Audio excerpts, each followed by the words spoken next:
Hey everyone, it's Tony Joe from Remax Camosun here in Victoria, British Columbia. Actually, I'm on the way to Vancouver today, here on the Queen of New Westminster. I have a meeting over in Vancouver, actually technically Richmond today for ARIA, which is the Asian Real Estate Association. Many of you, of course, know that I'm the president of the Vancouver chapter. We're going to be talking about Americans actually buying real estate in Canada. It's a really interesting time for them right now. Obviously, the dollar is to their advantage. And also, it reminds us that the Lower Mainland, and in many ways Victoria as well too, are very attractive to international buyers, including those from the States. Anyways, like I said, I'm here on the Queen of New Westminster. This is one of the ferries that we as kids basically grew up on, because whenever we came to Vancouver, it was either this ship or one of its other sister ships that brought us there. This is really old school. This is a 1963 ship. Of course, there are new classes that serve this route as well too. For those who are watching from outside of British Columbia, of course, this is just part of island living. When we need to go to Vancouver, it is very close by, but we get to enjoy this kind of scenery and a nice ride as well. Anyways, let's talk about real estate and what happened in the month of February 2017. Well, we're down 12.6%. We went from 772 sales last year, to 675 sales in February. So again, we'll see it in the news. Oh my goodness, sales are down. What does that really mean though? And here's the thing.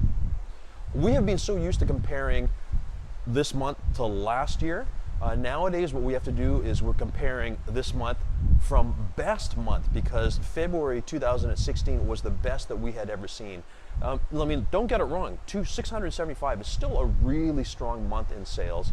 We ended up with 880 new listings versus 1,160, and we ended up the month at 1,537 listings total from 2,562, a 40% decrease. So the same story we've had for the past couple of months, supply and demand.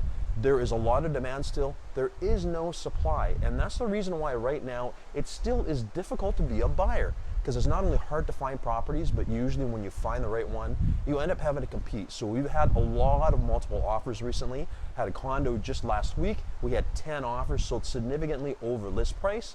Had another one just a couple of days ago, same story, and that just continues going on. What's going to happen in coming months? It is still going to remain busy as long as inventory is low. And you might ask yourself, why is inventory low? Here's the deal. People want to move. That is a fact. And the thing is, they know it's not difficult to sell right now, but the problem is if they were to sell, where are they going to go? Because the vacancy market for rentals is tough too. You can't really fall back on renting something if you can't find something to buy. Let's talk about prices. The average price in February was up to $852,000 for single family home. That is amazing, because the month before in January we broke 800,000 for the first time. It was 804,000. The low inventory does contribute, of course, to values as well too. Are we ever going to see it drop? I think it's unlikely.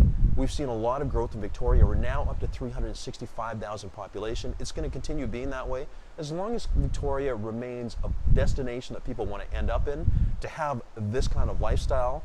I think it'll be much more the same. Anyways, I'm Tony reporting from the Queen of New Westminster, and I'll be here giving you the report this time next month.